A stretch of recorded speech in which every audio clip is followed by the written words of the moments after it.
Welcome to the deep dive. You've handed us your sources. Looks like a really solid set of English language learning materials, actually. And our mission, well, it's what we always do. Dig in and pull out the most useful, most interesting bits for you. Right. Think of it as a shortcut. Instead of you having to wade through everything, we're mapping out the key concepts. Exactly.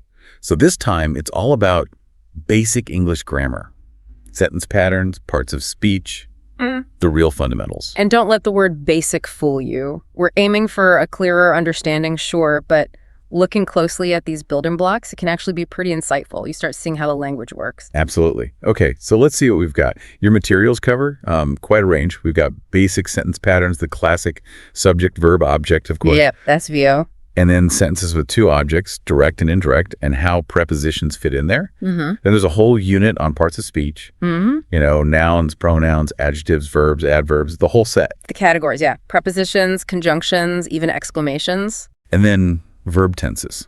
Simple present, simple past, present perfect, simple future, plus the passive voice for present and past. Oh, and subject-verb agreement, too. Can't forget that. Right. Agreement and prepositions, again, in their own unit. Looks like there are lots of exercises in there, too, focusing on identifying and using these things. Which is great. It shows these concepts aren't just abstract rules, they're tools you actively use. And what's interesting is how they all, connect. Like gears in a machine, you said. Exactly like that. Each part does its job, but it's how they mesh together that makes English. Well, English. Okay, let's dive into Unit 1 then. Basic sentence patterns. Your materials kick off with the absolute classic. Subject, verb, object.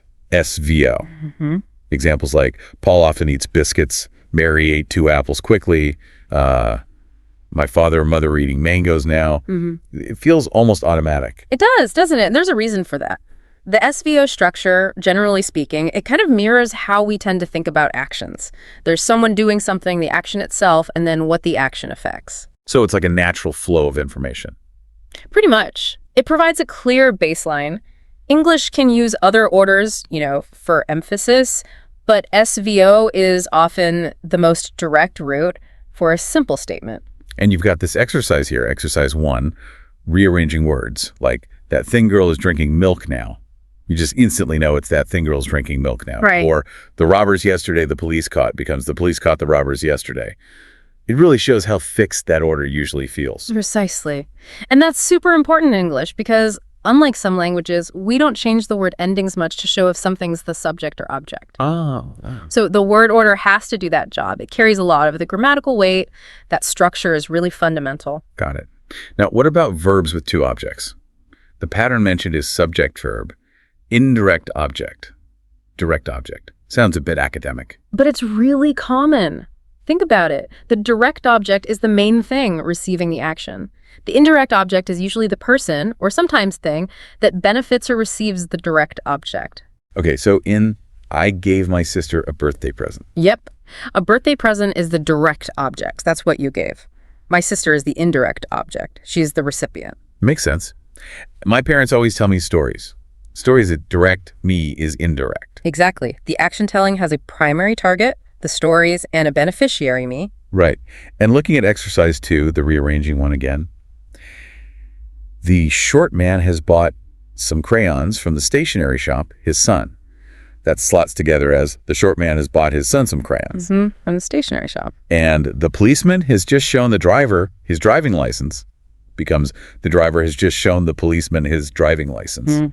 It's interesting how the receiver, the indirect object, often pops up right after the verb. Yeah, notice that. That placement often reflects who's most immediately affected. The person getting or being shown something tends to come first in that object sequence. The extra detail, like from the stationery shop, comes after. It's less central. Okay. Then there's this variation with a preposition. Subject verb, direct object, preposition, indirect object, like, my friend has sent a letter to me. Or his parents bought a computer for him. It feels like sometimes you could say it either way. He sent me a letter, or he sent a letter to me. You often can, exactly. Both patterns get the meaning across. Using the preposition, though, like to me or for him, can sometimes shift the emphasis slightly. Maybe puts a little more focus on the thing being sent or bought. That's so. Well, it clearly marks the destination or beneficiary with to or for, It can also just be structurally necessary if the indirect object phrase is long or complex. Think of it like two ways to deliver the information. And exercise 3 asks you to rewrite sentences using these prepositions. The postman took her a letter yesterday becomes the postman took a letter to her yesterday. Right. And she found me a seat becomes she found a seat for me. Mm. You mentioned the subtle shift in focus. Can you elaborate a bit? Sure. So the postman took her a letter. It's very direct action recipient. But the postman took a letter to her maybe highlights the letter itself just a fraction more, and to her clearly marks its path. It's slight rebalancing. Okay. And with she found me a seat, the emphasis feels more on the act of finding on my behalf. Whereas she found a seat for me maybe puts a tiny bit more weight on the seat that was secured for my benefit. They're not huge changes, but they offer different nuances. Subtle, yeah. Okay, sentence structure's covered. Let's shift gears to Unit 2. Parts of speech. These are the word categories, the absolute basics, starting with the noun. Names a person, place, thing, or idea. Examples. Mary is beautiful. Paris is the capital of France. Freedom is very important. We use nouns constantly. All the time. They're the anchors, really. Everything we talk about, concrete things like Mary and Paris, or abstract ideas like freedom, they function as subjects, objects, all over the sentence. Next, the pronoun. Stands in for a noun. They're good students. The pencil is hers.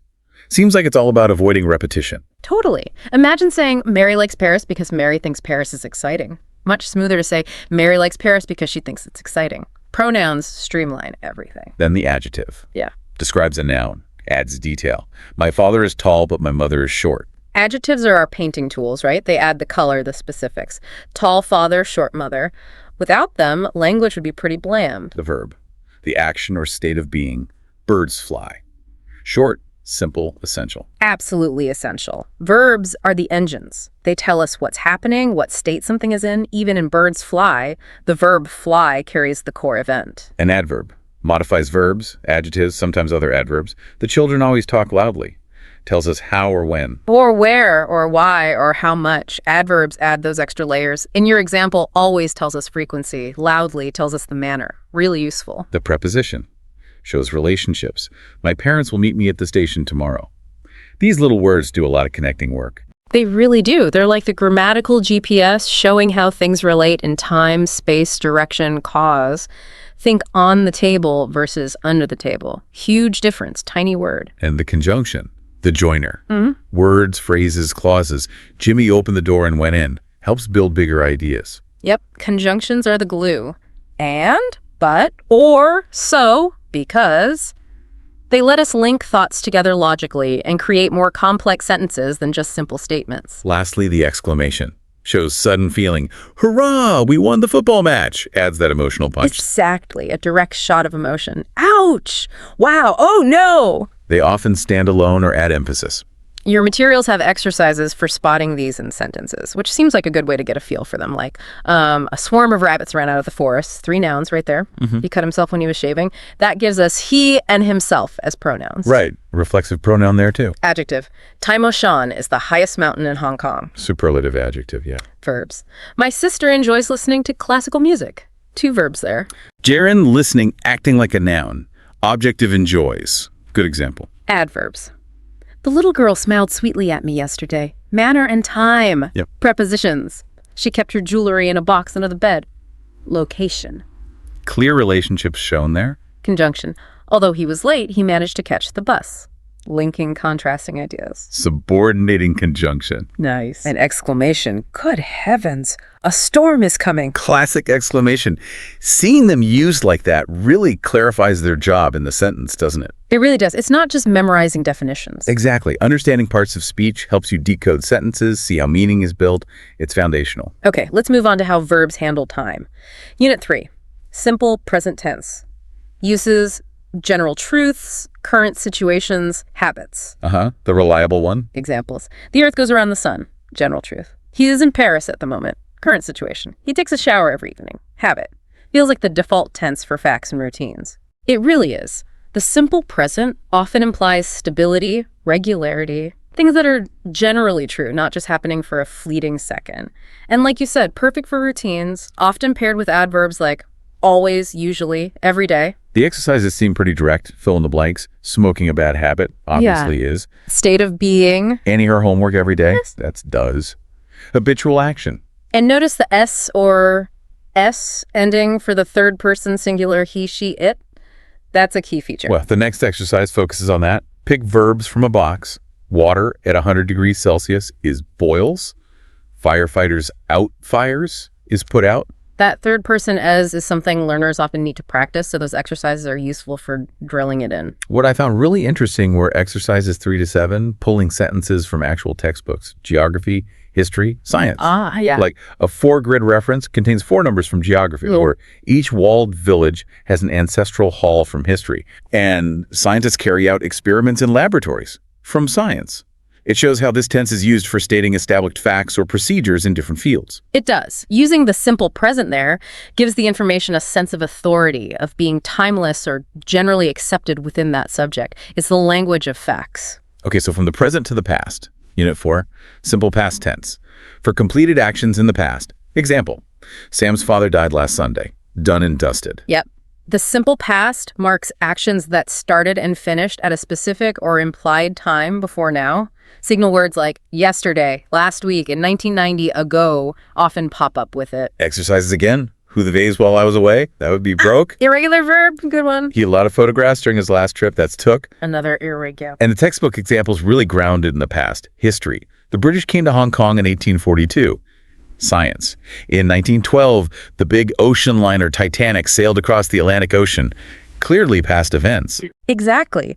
The simple past is the main tense for telling stories, for recounting history, for laying out a sequence of completed events. It builds that timeline. Now, for one that can be a bit trickier, Unit 5, the present perfect tense. Your sources list a few uses. Immediate past actions, actions starting in the past and continuing, and past actions with present results. Right. This one's all about the link between the past and the present. It's not just past, it's past relevant to now. Examples help. I have just finished my dinner. Immediate past, result is I'm not hungry now. I see. He has worked in this company since 1990. Started in the past, still working there now. Continuous state up to the present. Yep. I've been to the ocean park. Past experience, the result is I have the memory or knowledge now. Exactly. It implies the experience is part of your present reality somehow. Maybe you can tell me about it or you don't need to go again. Okay, fill in the blanks. Yeah. The boys that movie before becomes have seen. Past experience. The rain yet has not stopped. Action hasn't finished. Relevant now. Right. Still raining or just stopped. Textbook examples show this connection well. Nowadays, traveling abroad has become an easy task. Change over time leading to the present situation. A good example. And both Hong Kong and Guangzhou have experienced natural increase. Ongoing demographic trend with current relevance. See, it emphasizes that connection. The past action or state has a clear bearing on the present moment. That's the essence of the present perfect. Okay, Unit 6 takes us to the simple future tense. That seems more straightforward. Actions that will happen later. He will move to a new flat very soon. Pretty direct, yeah. Okay. Usually formed with will, plus the basic verb form expresses predictions, plans, promises, intentions about the future. Exercises. My classmate with his homework later becomes I will help, intention or promise. Yep. My uncle from Singapore next month is will visit, a planned future event. Right. Textbook examples show future plans like the West Rail will link Yuen Long and CN1. Into structure. And potential consequences. You will get burnt easily if you are not careful. A prediction based on a condition. Clearly looking ahead, outlining what's expected or anticipated. Straightforward, as you say. All right, now Units 7 and 8 deal with the passive voice in both simple present and simple past. This is where the focus shifts from the doer to the receiver of the action. Exactly. The object of the active sentence becomes the subject of the passive sentence, often used when the doer is unknown, unimportant, or obvious. Simple present examples. His pets are fed by his maize every day. Focus on the pets. Right. We might not care as much who feeds them, just that they get fed. This article is taken from his new book. Focus on the article and its source. Yep. The structure is a form of the verb to be, plus the past participle of the main verb like fed, taken. The by part telling us the doer is often left out. Simple past examples. His umbrella was taken away by his sister this morning. Yeah. Focus on the umbrella. The tree was cut down yesterday. Focus on the tree. We might not know who cut it. Precisely. It shifts the emphasis onto what happened to the subject. Exercises follow the pattern. Glass from sand becomes is made. Simple present passive. Passive fact. The football match yesterday by our team was won. Simple past passive. Result focus. And the textbook examples show this in action. Geography. Whole circle bearing is measured from the north. Focus on the process. Exactly. How it's done, not who does it. History. Hong Kong was ruled by the British. Focus on the state of Hong Kong. Again, the emphasis is on the subject and what happened to it, or the state it was in. Passive is very common in factual or formal writing for that reason. Okay, nearly there. Unit 9. Agreement between noun and verb. That basic but crucial rule.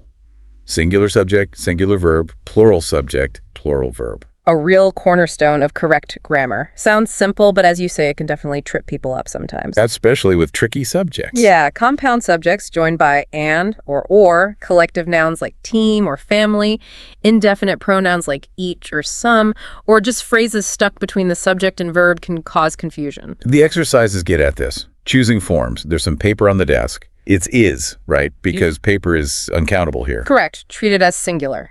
But the windows of this room dirty needs are, because windows is plural. Yep.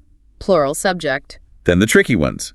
Not one of the students finished the test uses has finished. One is the key. Exactly. The subject is one, which is singular. While some of the girls gone home uses have gone, some referring to plural girls. Right. Some can be singular or plural depending on what it refers to. Here, it's plural. Next book examples. Each square is the intersection. Each is singular. And there are different types of maps. Maps is plural. You really have to find the true subject. That's the skill. Ignore the intervening phrases, identify the core subject, and match the verb to that. These exercises highlight common pitfalls. Okay, last unit. Unit 10. Prepositions. We touched on them earlier, but this unit focuses just on them. Those words showing relationships. Joe has been suffering from influenza. From shows the cause. They're essential little words. Location, time, direction, manner, reason. They establish all these crucial connections between other words in the sentence. Getting them right is key for clear meaning. The exercises involve filling blanks with common ones. On, in, ought, from, of. Seems straightforward, but needs practice. It does, because usage can be idiomatic. Which preposition goes with which verb or noun isn't always logical. Sometimes you just have to learn the common pairings. And the textbook examples show their range.